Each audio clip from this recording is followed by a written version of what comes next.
No matter what topic I talk about, I put this at the end of it. And the reason I do is because there's a phenomenon affecting you and me that has never happened at this level in Christian history.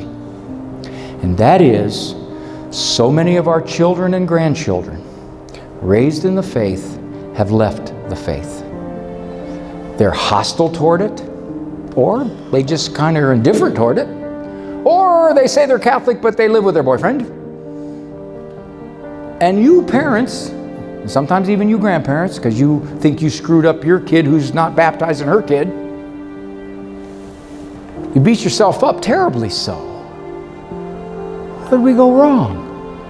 If you're doing this to yourself, I'd like to take your guilt away from you right now if I could.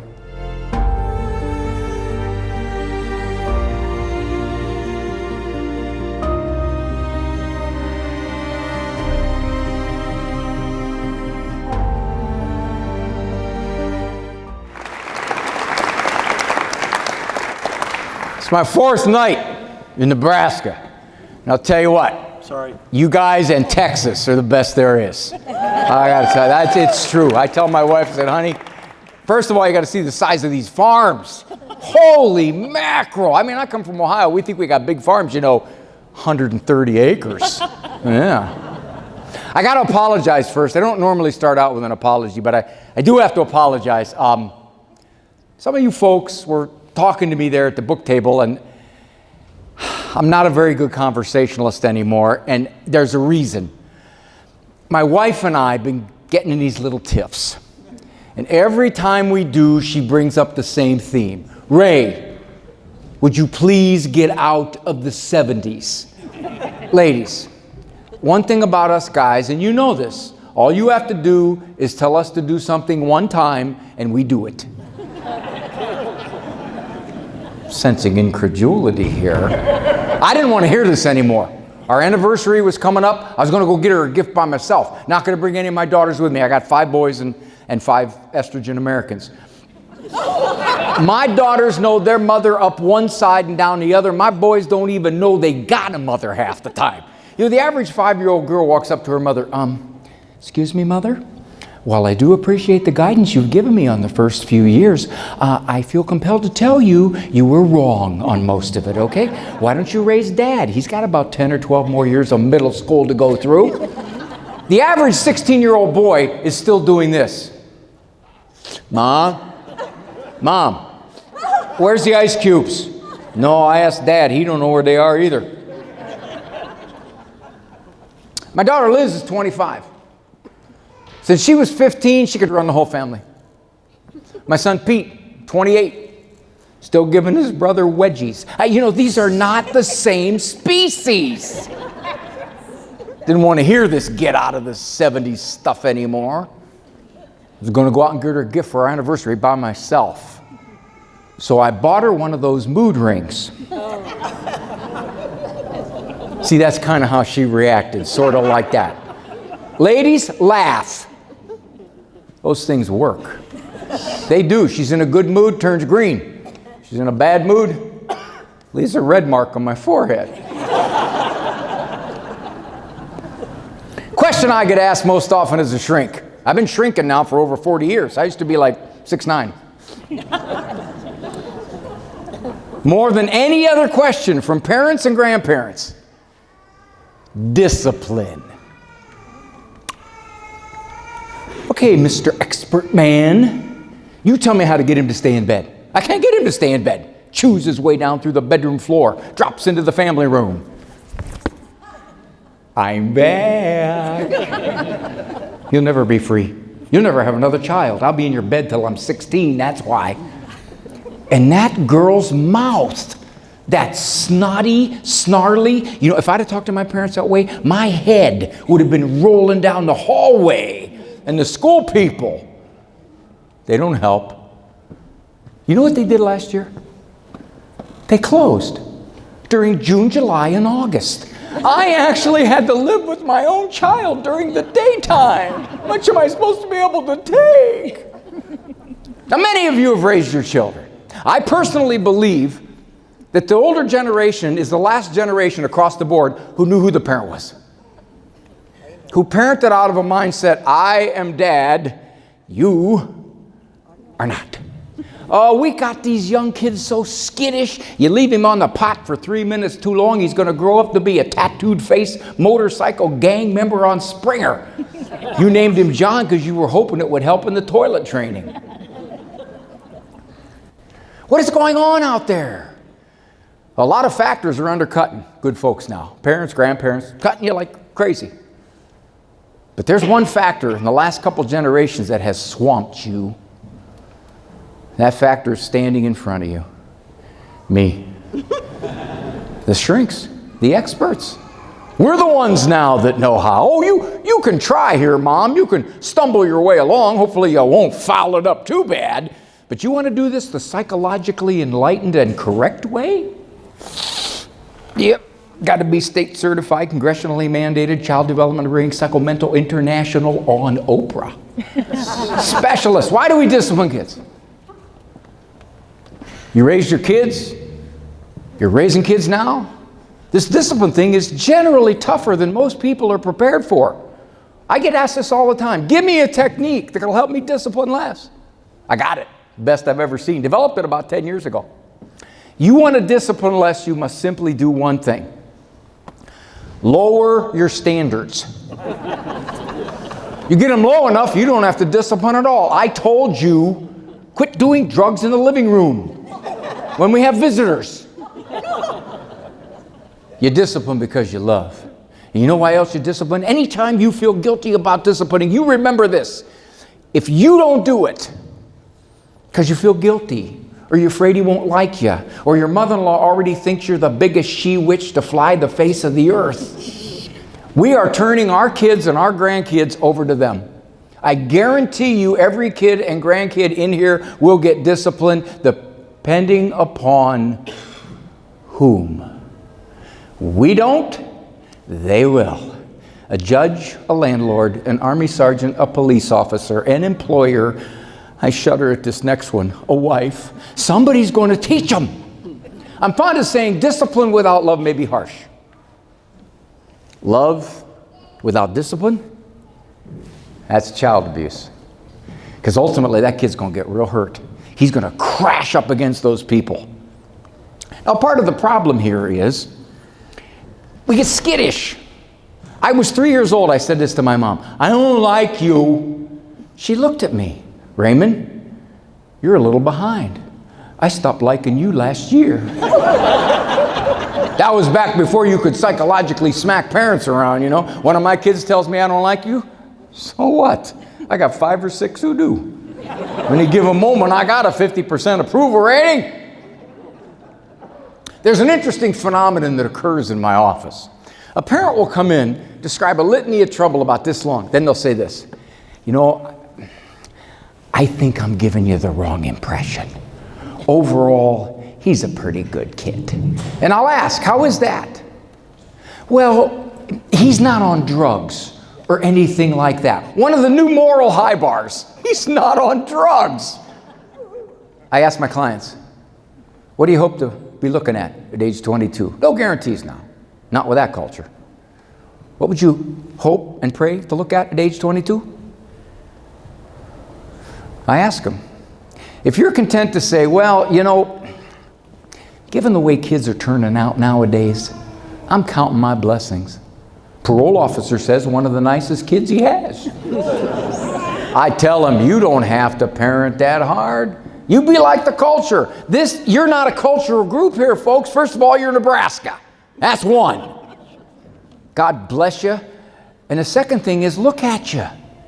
You gave up your night, a beautiful night out there. You gave up your night to come here and listen to some shrink prattle on about parenthood or grandparenthood. You're faith-filled people. Either that or you got no life whatsoever.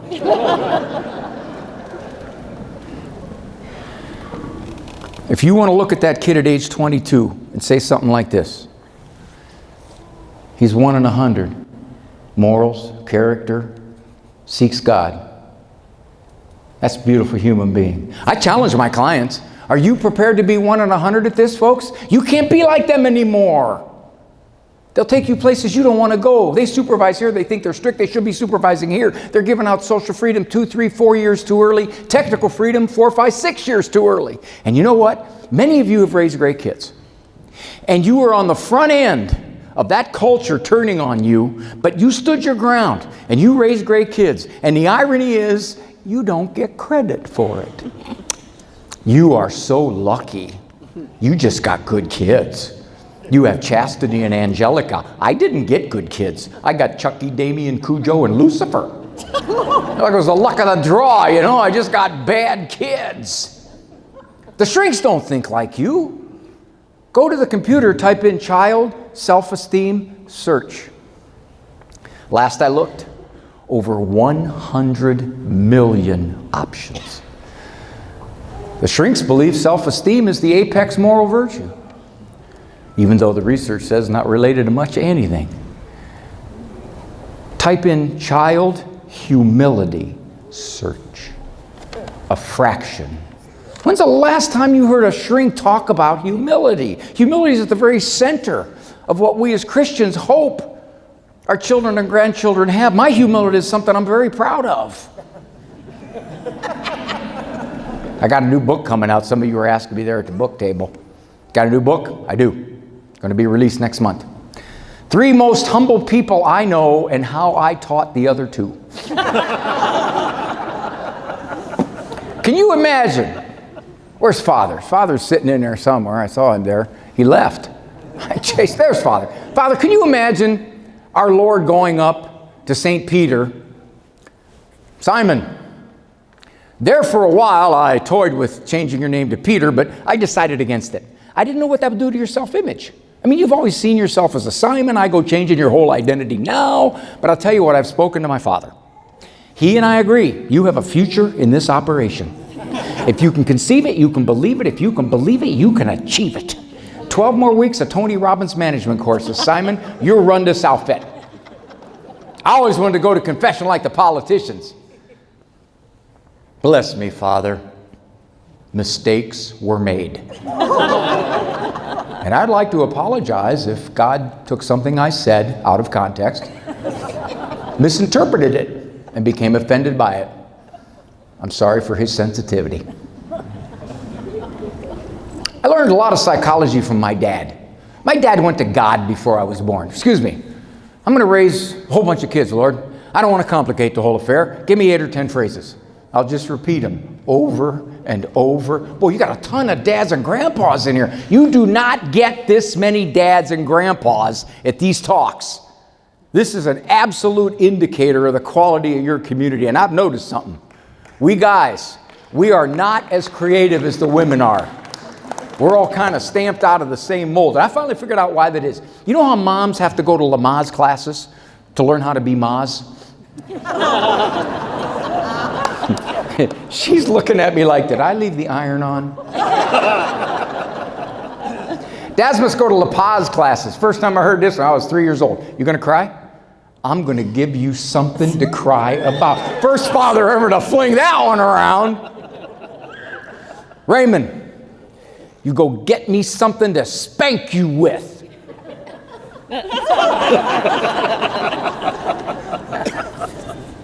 Fathers are very generous people. My dad was, always giving me something.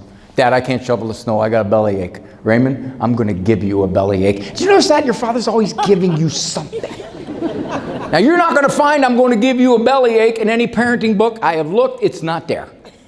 By today's enlightened psychological standards, my father was a barbarian, a parenting Neanderthal.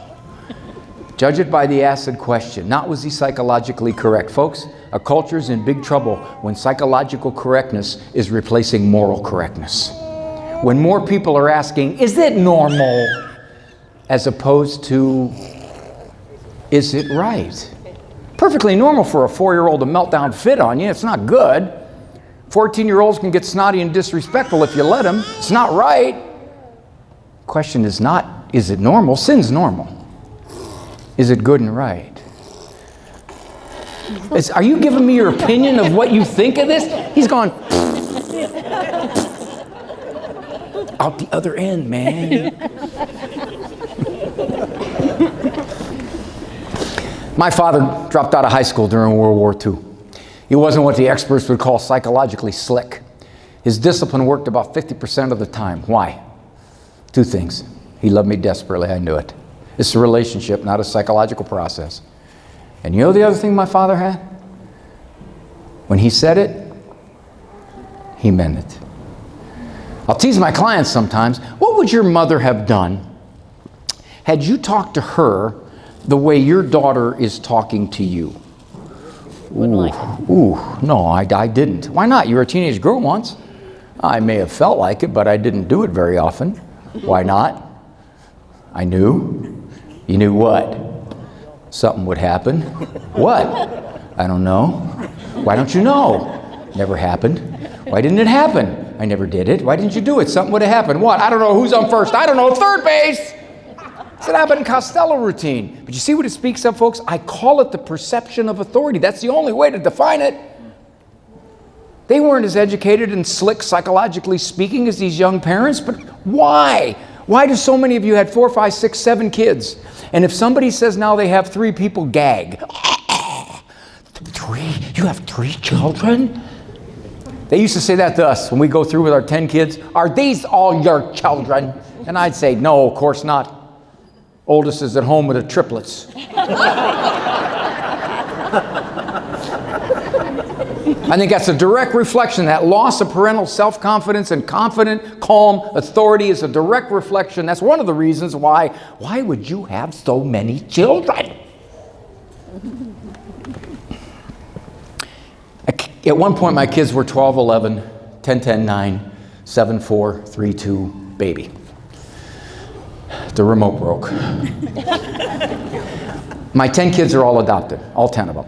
Now, I know I was talking to a young lady here thinking of adopting, and some of you may be adopted parents. The agencies don't tell you this. I think this is a great benefit of adoption. If you adopt in December, you still get the tax deduction for the whole year. They pay for themselves that first year, then you start to fall behind because they eat more, but you know. Now, my wife and I have had this ongoing conflict. It's gotten worse as we got more children. Ladies, I believe you will agree with me. First of all, my wife does not work for a living. I don't know what she does. Michelle, you quote me, I'll deny I was even here. I've seen what the woman does. I want no part of what the woman does. When the kids were little, she'd take them to the grocery store. I'd go. If I was heavily sedated, I would go. Had to see it, strung out behind her like ducks, you know, hands at their sides. Not allowed to touch anything. They would not deviate 6 inches either way out of a straight line the whole 2 hours they were in there. No, they wouldn't. Leg irons wouldn't let them.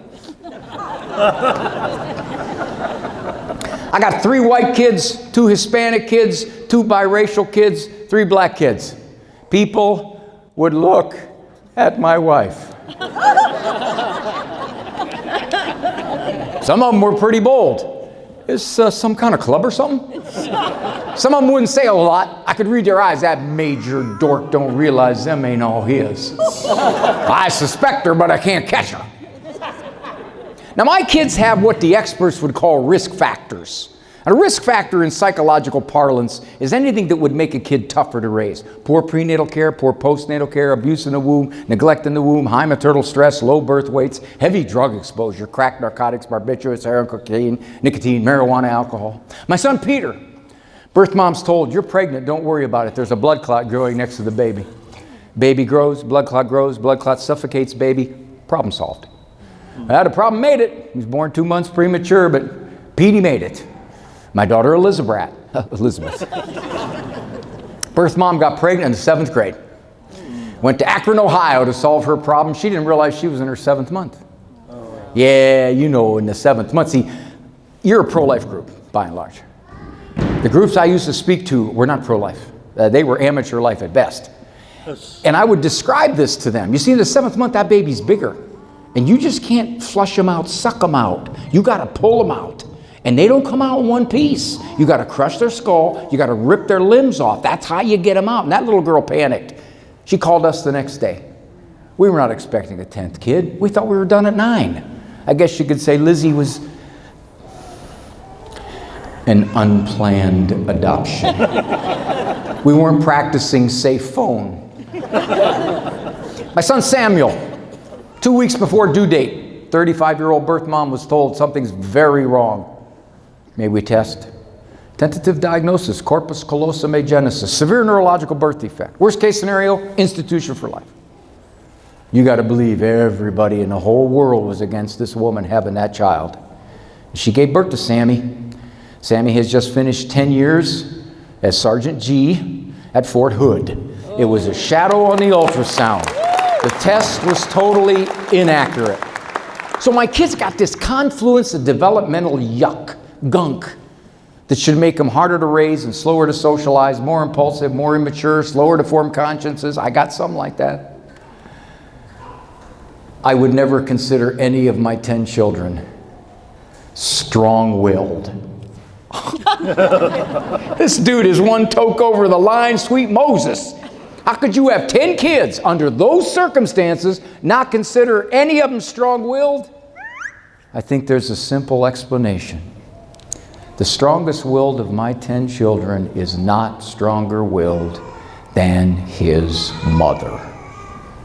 We got so many strong-willed kids out there, dear people. Big people have lost will. We're not sure of ourselves. Strong-willed, that's now the #1 adjective leveled on our kids and grandkids.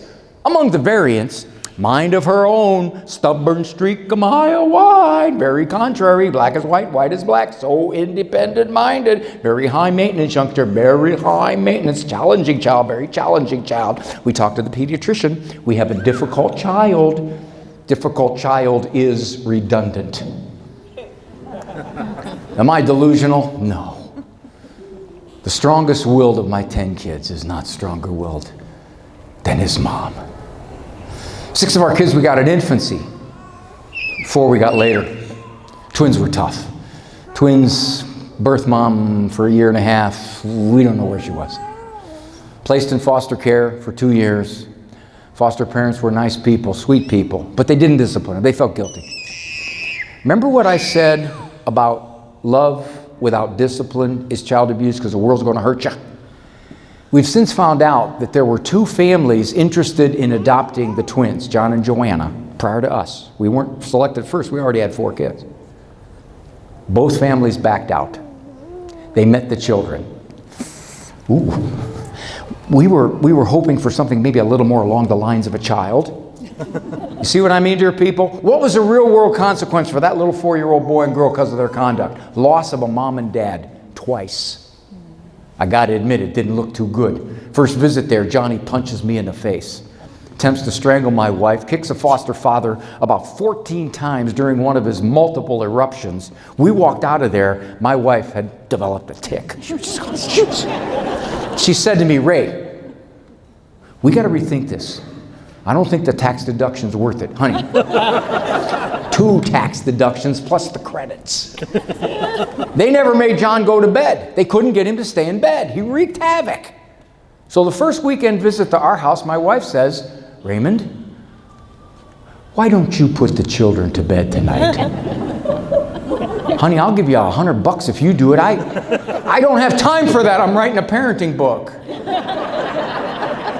All right, guys, come on. Let's go. Heading for bed. Now, everybody came around except John. At that point, we had 6, 5, 4, 4, 3, 1. Johnny just stood there. No, go bed. All right, I'm not a big guy. Well, I'm 170 pounds. I've been a weightlifter all my life. And I know one thing for certain. I am stronger than the biggest, baddest 4-year-old in the whole world. The child is going to bed. So I went over, kind of like the veterinarians tell you, don't tower over a wild animal. Let him smell your hand. I put my hands on his shoulder. Now, he could tell by my grip, this is how, shall we say, a non-negotiable psychological interface. He starts leaking out of every body orifice, falls down on the floor, head spinning around, green stuff coming out. Father, I don't know if this is true or not, but I got this theory. God put holes in them to leak off pressure. Now, most of them leak up here, but you can get leakers down here. And sometimes you get pukers. Now, the interesting thing about a puker, they outgrow it. They do. If he throws up by a year or 2, maybe more, he can't throw up anymore. But wouldn't it be great if you didn't outgrow it? He picks you up, first date. You're not real crazy about the guy. He says, Can I call you again? You don't say a word. You go over to his passenger door. You lean in. Even he could pick up that nonverbal. Johnny wasn't going to go to bed. I picked him up. I just carried him to bed like this. I put him in bed. I put my hands on his chest, and I held him. Couldn't move, couldn't twitch. Now, I didn't hurt him. We'd already said prayers. We'd already done the bedtime ritual. Johnny, bedtime, son. Daddy's not going to let you move until I decide you're going to stay in bed. And please, don't get up after I leave, because I'll come back. You should have seen the look in his face. I went from Disney World to the county jail. My son Andrew was 6 at the time. He's in the top bunk. He's watching this scenario. Andrew, would you talk to your brother, please? Johnny, Daddy says go to bed. You better go to bed. I remember one time, I didn't go to bed. You're not going to like what's going to happen. You know that, John? You think he leaves? He doesn't leave, John. He goes on the hallway. He just stands there. And then you come out, he'll crack your bottom. He don't care what the caseworker says. Andrew, that's enough. Sound like Mom. How long you think I had to hold that boy before he went? It was under a minute. Is that because I'm such a great disciplinarian? No. My wife's a better disciplinarian than I am. Perception. He was sizing me up. He knew I was going to be daddy. We'd visited many times, but he didn't quite know how to read me. It's like, this guy sure seems like he means this. There's his whole demeanor is he means it. And I wasn't nasty. I wasn't threatening. I wasn't screaming. It was just, this is the way it is, son. I don't want to fight with you at bedtime anymore. It's not going to happen.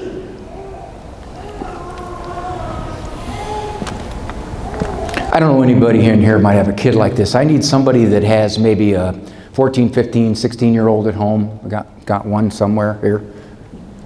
None? We have no 14, 15. You guys are not admitting it? See, okay, hands are now going up all over the place. Okay, young lady. Now, you bought 4 books. I'm going to answer your question. Oh, okay, this young lady. How old is your child, honey? We have a 16-year-old. 16-year-old. Boy, girl? Boy. What's his name? His name's Elijah. Elijah. Ma, you go home tonight. You tell Elijah. I was down there at the school listening to that shrink fella, that Ron Ganoli or Roy Ganeri or Rick Gandhi, whatever that dude's name was. Elijah, you know, he taught me something. He taught me I've been wrong for a long time. That's a great way to introduce new discipline because it fluffs them up before you drop them. Elijah, we've been allowing you to talk to us in ways that are no good for you and no good for us. I'm sorry. That's our fault. We're the parents. We have a new house rule, son. From this point forward, if you get disrespectful in any way, arguing, tone, looks, body language, whatever. Elijah, honey, all I got to do is smell it. And I'm going to start you off with a handwritten 400-word essay on respect each and every time. If you argue, son, I'm not going to argue back. I'm not going to look at you. 450. 475. I got 5 and a quarter. I got 5 and a quarter. I got 5 and a quarter. I got 5 and a quarter. 550, 550, 550. I got 550 to Elijah. Now, he looks at his mom as if to say, is that what you learned at your parenting talk? What are we going to do? Well, you know, that sounded pretty good, and that shrink fella said that, but he doesn't know Elijah. We're not going to get the essay. All hell will break loose. Mom, Elijah has no grasp of what you control. Electrical outlets, utilities, laundry service, food service, money supply, transportation, all links to the outside world, computer chips, the airwaves. You control life. So until you get that handwritten essay respectfully submitted, which is now 780 words long, because he couldn't shut his mouth the first time through, he's on what one of my clients called blackout. Blackout is total cessation of every single perk and privilege at your hands, except love, some kinds of food, maybe the bathroom. You don't have to worry about that. We're boys, the world is our bathroom. Is this cruel? Is this smashing a gnat with a sledgehammer? You know, the average American parent now can no longer quietly say, and even the best of parents and grandparents can no longer quietly say, you know what? That's disrespectful. You go to your room. Your night is over. You pushed your sister down. Go stand in the corner. I'll tell you when you can come out. And what happens when you put them in the corner? They start. Am I done yet? Hate this dumb corner. Hate this dumb house. You never send Chastity to the corner. She's your pet. That's why. Why'd you even bother to have me? I know why. Didn't want to do no work around here yourself. That's why. Wish Grandma was my mom. She loves me.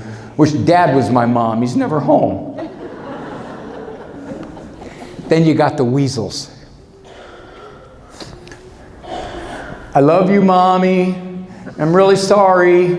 I want to give you the biggest hug and kiss I ever gave you right now before the feeling goes away. Mommy, can I come out and pray with you? You know, the average parent can't get a 5-year-old to go to the corner when they say, go to the corner, please. Without an argument, without a brawl, without coming out of the corner 26 times. Why? What has happened here? Well, it's perception. Many of you older parents, you had the look. Remember the look? You look at a kid now, he looks back at you like, what are you looking at? You want a piece of this? My dad have us at church. We'd all be sitting in the pew. He'd bounce the look off our heads, all the way down to me. By the time I got to me, I had so much juice left in it that I wet myself. We'd get up, we'd go to communion, I'd come back, I'd stand at the edge of the pew like this. And if you're going to be holy, you got to go like this and tilt your head. And I let my sisters go in. And the Italian Catholic ladies were going, you see that? You see that? That boy's going to be a priest. No, straight to cardinal, straight to cardinal. That wasn't it. I wasn't going to sit through the rest of Mass in urine. That element. Yes, I deal with that now in therapy all the time. That is the number one thing I have to deal with, no matter how good the parent is. They can't get the child to accept discipline without a fight, without getting angry, and they go to Father. Bless me, Father. Okay, before I had children, I was pretty nice. Now I'm not pretty or nice. Okay, and I just have a question, a theological question. How serious a sin is it to think about shooting your kid with a bazooka? Okay, I just want to know that. I wouldn't do it, but yeah, if you don't have authority, you get ugly. It's just a companion emotion. It's what happens. But you can't mishear me. Don't mishear me, please. You can get carried away. My dad got carried away. He said things made me neurotic. Raymond, you shut your mouth and eat.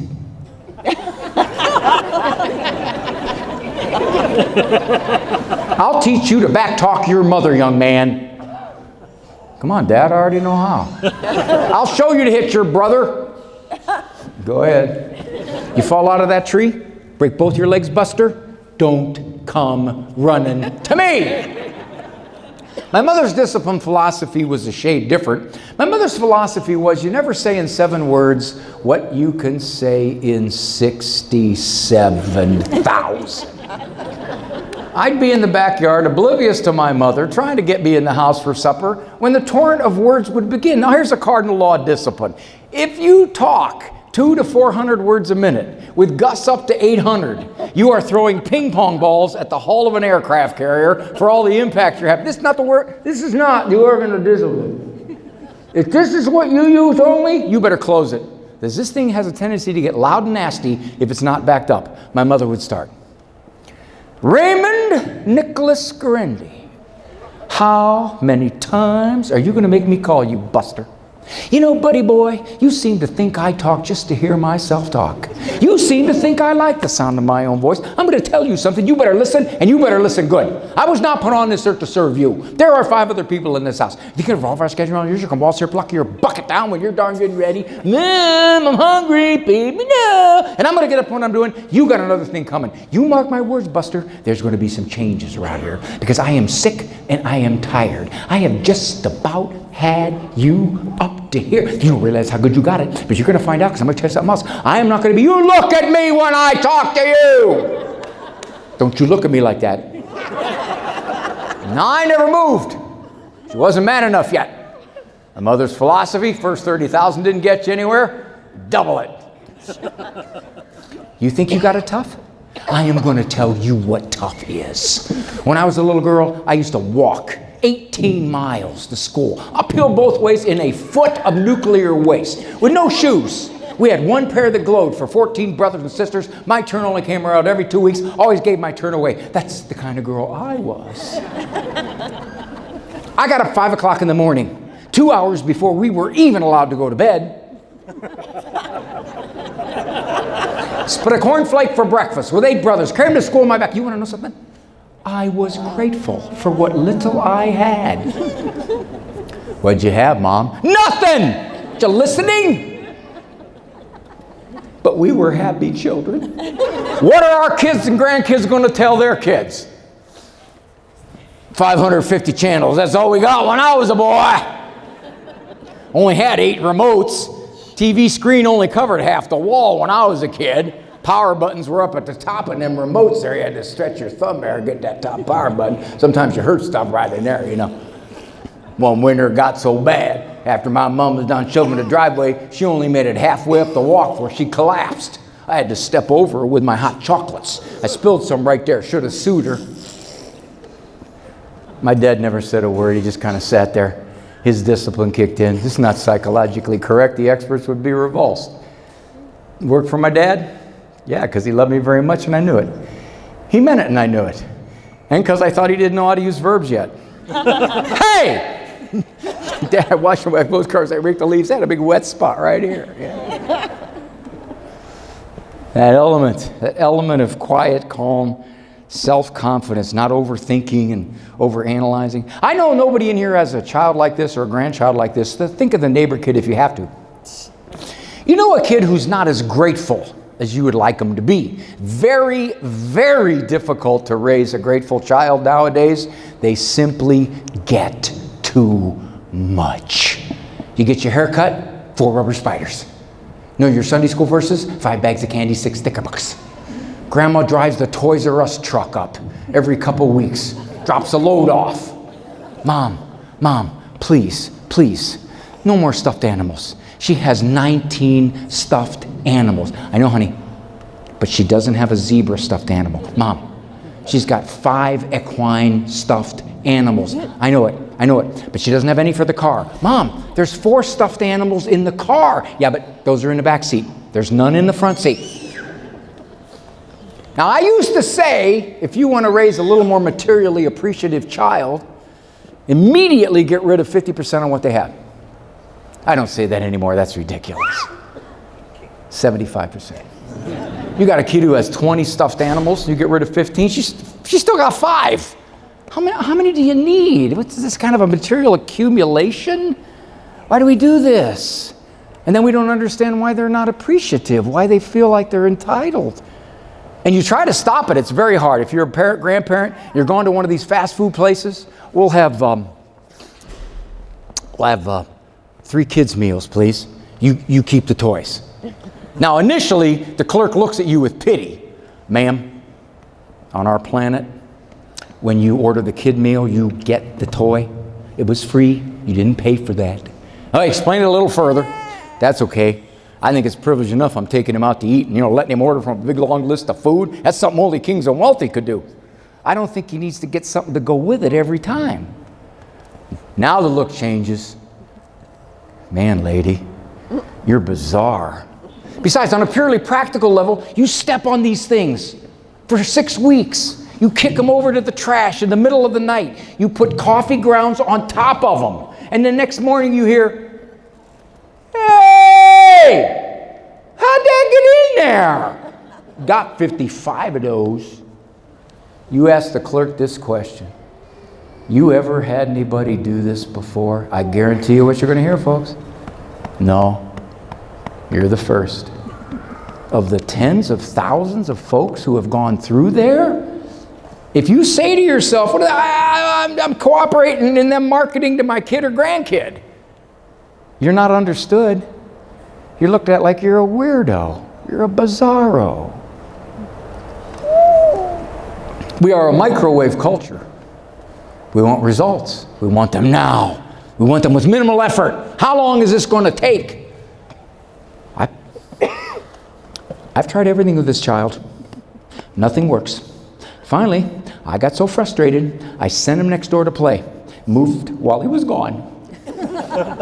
Now, along the ways, we did things that would have worked. The problem is, we got a short time frame is what we want. How long is this going to take? I've done this 16 times. Hey, Father, how often you have somebody come into confession and do this? Bless me, Father, for... Well, I'll tell you what, why don't you just bless me? You know, I really don't have any sins left. I mean, given my age, what's it take to conquer a sin? 10 years, 12 years? I mean, that should be plenty of time to conquer a sin, shouldn't it? Or are you like me? Bless me, Father. Look, I got the list here. It's the same stuff I've been telling you for the last 20 years. See, we're allowed to do that. But if the kid, after going to the corner 18 times, doesn't say, oh, Mother, I've just been so blind. I see what you're saying. That's why you're the grown-up and I'm the child.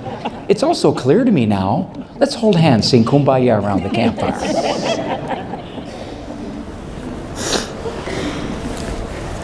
Alexander?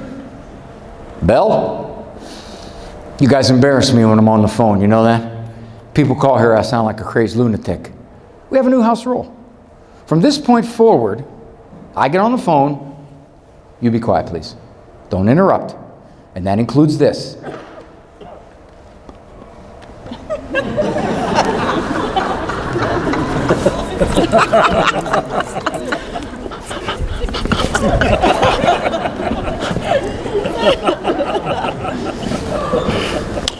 I'm going to excuse myself from the phone. I'm going to put you in your room for the rest of the call.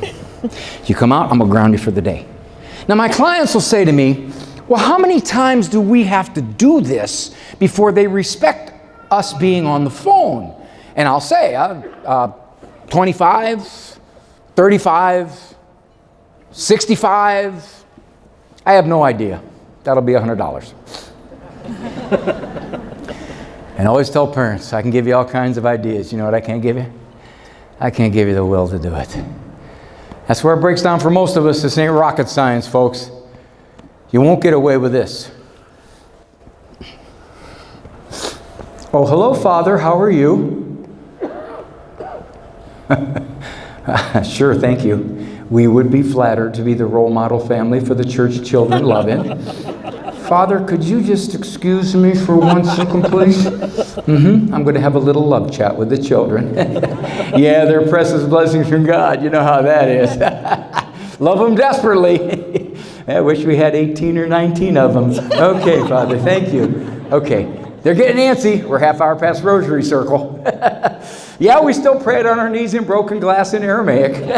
Except when we're levitating, huh? Okay. All right, we love you, Father. Peace to you. Harmony. I'll get him on the speakerphone. Okay, thank you. This'll just take a second. You're gonna die. I'm gonna rip your tongue out of your throat, wrap around the fence without a buzzard to pick at you, little maggot. Get away from her. What's that, Father? No, that's a neighbor lady. She's been talking to her kids like that for years. We do pray for her. She does need prayers. No, we'll ask her, we'll invite her, but she won't come. She doesn't like kids. A culture says why. Culture says, will you tell me why that person is like that? And by the way, I got to tell you as a shrink, you know the number one question I now get? Will you tell me how to make somebody else be different? Oh, I can't even make you be different half the time. You move it at a person further down? I do marriage counseling. Once every 5 or 6 years, I'd like someone to come in my office. But I'll tell you what, he's got more spit than anybody I ever saw. Holy mackerel. I'm usually wet all. Yes, you are. You got a shirt change with you or something, man? Holy mackerel. Once every 5 or 6 years, I'd like somebody to come in my office and start like this. You know why I'm here? Because it has finally occurred to me, I am extremely difficult to live with. And I had to drag my spouse in, because I want my spouse to help me take a good, hard look at myself. And we do this with kids and grandkids. I don't see kids, I see the parents or the grandparents. That's where the change takes place. You're not going to get some 7-year-old, Dr. Ray, might you help me develop some reciprocal strategies to help my anger management issues? No, we change the big people. But the problem is, because of fallen human nature, we don't start looking here first. We don't say, you know, this kid is obnoxious and difficult. No, it's him. He's obnoxious and difficult. It's not the fact that I got no discipline, or the fact that I'm lax, or I'm inconsistent, or I yell and scream. That has nothing to do with it. He's just that way. I'll share with you a common, he's that way. Diet. Cut out anything red, cut out anything sweet, cut out anything artificial, cut out anything that remotely tastes good. Give him a dry cracked wheat, brown berry, tofutti sandwich on bean sprouts. This kid will get better math scores, kiss his sister on the lips before he paints murals on the church ceiling. Well, there's one problem with diet. It's good for health and nutrition. Our kids' diets are atrocious. But the idea that if I eat this, I'm going to act like this, immediately has a very weak link there. That notion has been swallowed whole by our culture. He went to that party last night. He had 3 Reese's peanut butter cups, 2 cans of Mountain Dew, and a Kit Kat. He came home and torched the dog. Now, I told those people, no Kit Kat. It was the Kit Kat. Probably not. Birth order, middle child syndrome. I tell parents, you're that afraid of middle child syndrome, don't have an odd number of kids. Have an odd number, have another one. Give one away. Wipe out that middle spot. Truth on birth order. It holds one place a little tiny bit. Oldest only. As a group, a little more independent, a little more achieving. Maybe they develop a shade quicker. I don't think that's their position. We all change our styles. That first kid, you boiled everything she came within 50 feet of. Last kid, you throw him this big dirt ball and say, here, chew on that. Wipe your mouth off in a gas can before you come in the house. First kid, dual videotape of every bowel movement he's ever had. Last kid, one snapshot at the birth, one at the wedding rehearsal dinner. Dad, how come I got no pictures? It's not true, son. Your sister did a popsicle stick sketch of you in first grade. We kept them. Besides, you look like your sister. Use her pictures. First kid, you sneak into her room every night. You stick a mirror underneath her nostrils. Make sure she's still breathing. Last kid, you tell the dog, get out of the crib! Don't lick him in the face. No, I was talking to the baby. You don't know where that mouse been. Poor dog. Somebody asked my wife when our 9th one, Peter, was about 2-3 months old, Petey sleeping through the night yet? My wife said, I don't know if he is, we are. You know, you get to that point.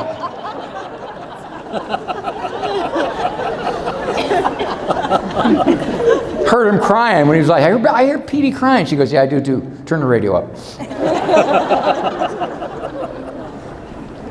And you grandparents, I'll tell you, you're treacherous people. Because you lurk. You lie in wait for us to have children who do to us what we did to you. My mom was at our house some years ago, sitting in the kitchen, not saying a word. My mom's 100% Italian. She doesn't ask me if I'm hungry every 4 seconds. She's seriously depressed. So I said, hey, Ma, what are you thinking? Ray, I'll tell you what I'm thinking. I'm thinking that you and Randy are getting very sloppy in your parenting. Huh? Elizabeth gets away with murder. Now, Lizzie was the youngest at that time. She was about 7.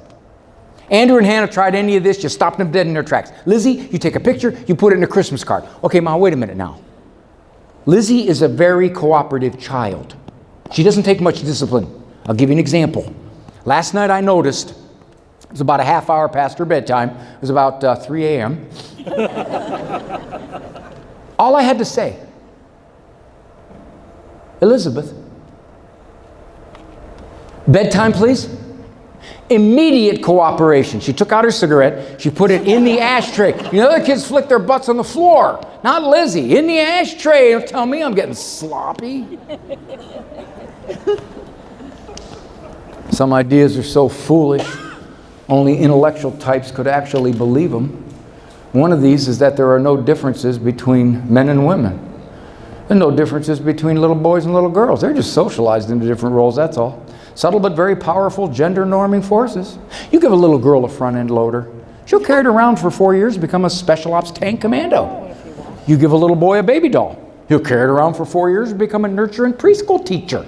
50% of little boys will immediately rip the head off that baby doll and turn it into a machine gun.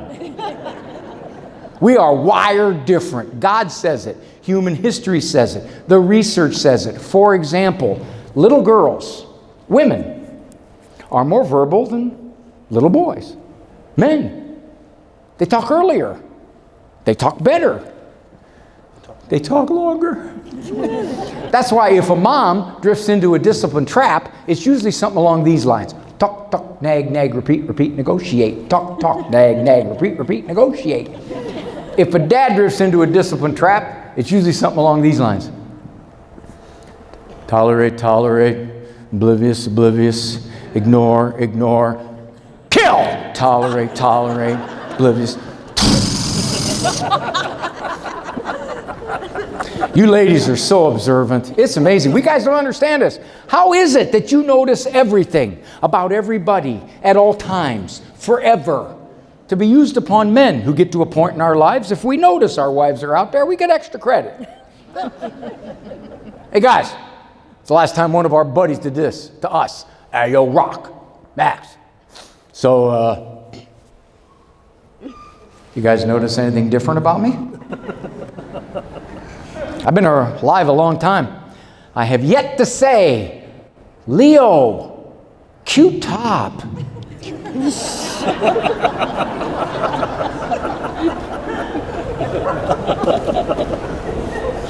My little girls would come downstairs before Mass and do this.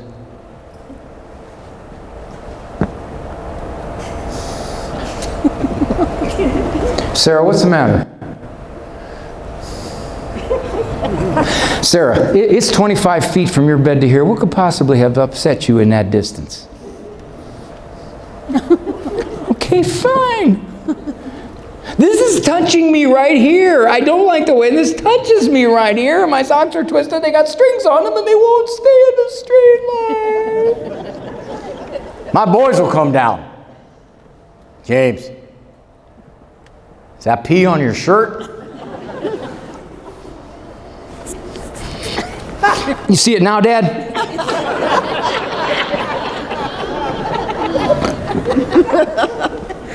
First day of kindergarten, I asked my son, Andrew, how was school today, buddy?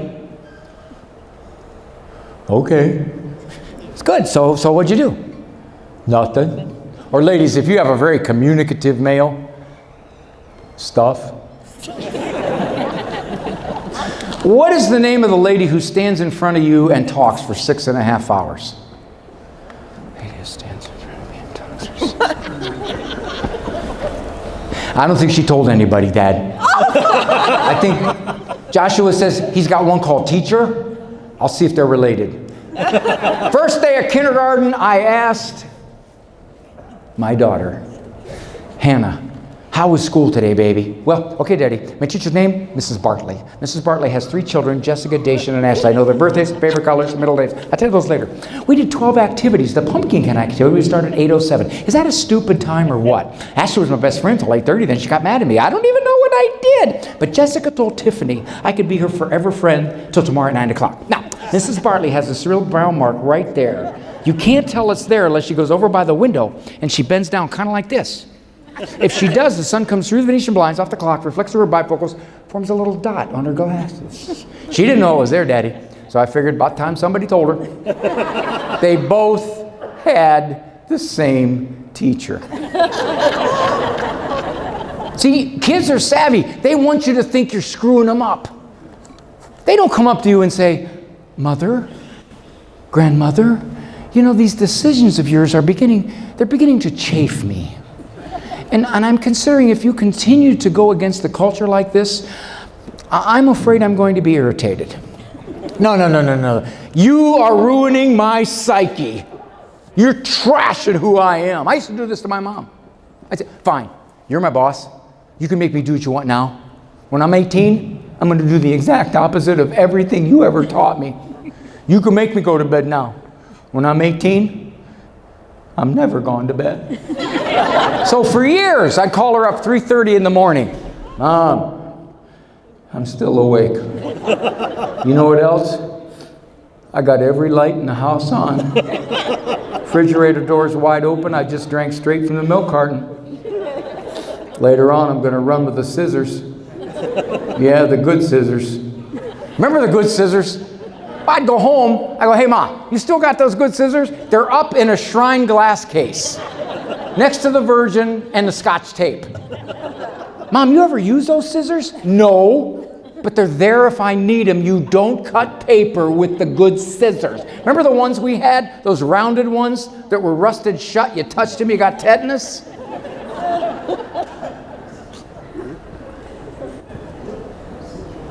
You can't be a parent or a grandparent in fear. You can't do that anymore because you cannot stand strong against a culture no longer on your side. You know, if my kids go wrong, first thing I'm going to do is blame their mother. Second thing I'm going to do, I can live with myself if they had to go through me to do it. I'm not sure I could live with myself if I did this.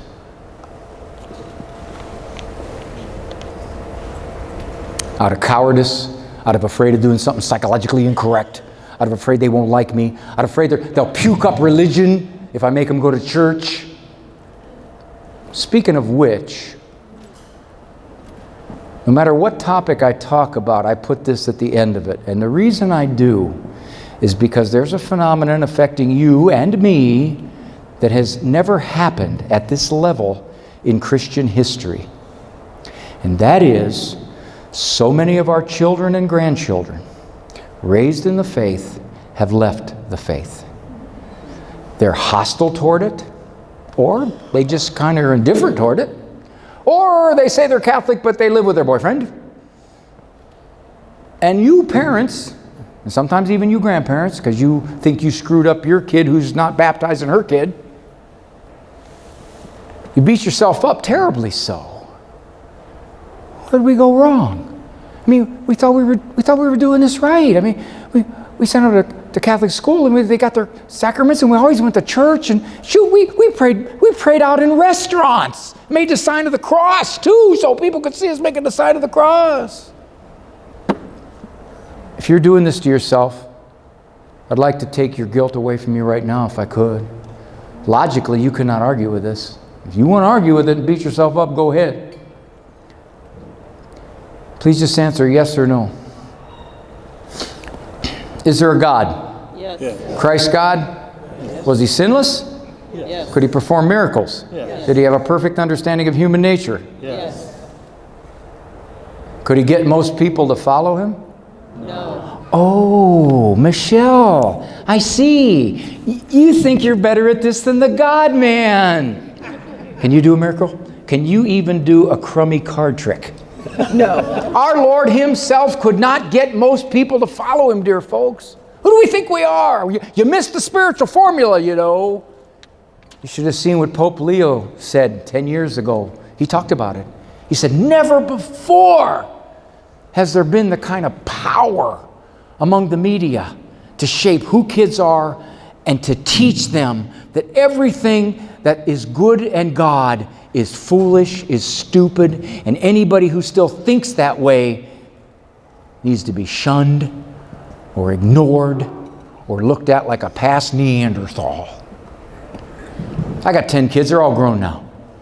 I got some going to serve a church. Got some probably going to serve time. One going to State Penn, one going to Penn State. My wife and I will never tether our peace to the children decisions they make as adults. Never. Had a lady call my radio show. She said, I'll never be happy again. If my children don't come back to the faith, I'll never be happy again. And I said, well, you know, and I said it kind of delicately, more delicately than this. I said, you're making Jesus out to be a liar. How am I doing that? Because he said, I'll give you peace that the world doesn't understand. And you're basically telling him, no, you won't. See, you can't do that. See, I can't have peace because my kid left the church. Don't you understand that? Remember Jesus of Nazareth, that mini-series, that long mini-series? I couldn't understand something. All the Jewish guys in that mini-series, had British accents. Yes. Well, hello. I know he can pay taxes now, can't he? And there's a scene where Mary Magdalene goes and knocks on the upper room door. This is on the day of the resurrection. Peter comes to the door and she's there. She goes, I saw him. He's alive. He told me to tell you. And Peter does this. From the back of the room, you hear Thomas say, women's fantasies. Remember that? And she erupts. I saw him die. Where were you? And then she calmed herself down. She said, he told me to tell you. And I have done so. She storms out. He told you to raise him as best you could with what you knew at the time you knew it, even if you weren't deep in the faith, but you come to the faith now. You did that. Okay. Now, pray for him, love him, quit beating him up. And you grandparents, especially you grandmas, shut your mouth. Cannot tell you how many daughters and daughter-in-laws are at odds with their mother-in-law because she's giving opinions when they're not being asked. If you got a good relationship and they ask you for your opinion, the first thing you do, sign this.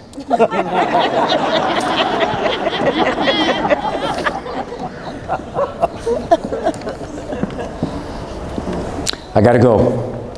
You guys are something else, I'll tell you what.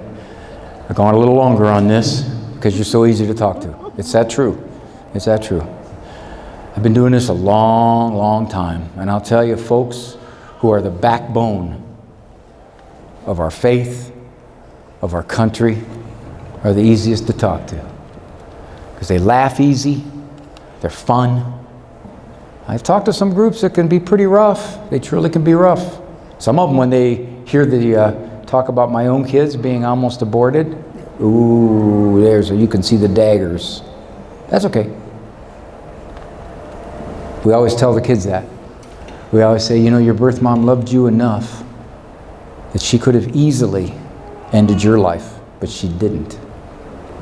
Realize the kind of strength that is? And they know it. They know it very much. Let me close with this. My favorite story. I think it celebrates marriages. It really does. Long-term marriages. Elderly gentleman and his wife were shopping. She bends over. She tries to pick up a can of clean peaches. She sticks it under her coat. She walks out without paying. Woo! Goes before the judge. What'd you do? I stole a can of peaches. How many in a can? 12. 12 days in the county jail then. Her husband can't believe he's hearing this. Your Honor, please, may I speak up for my wife, please? Go ahead.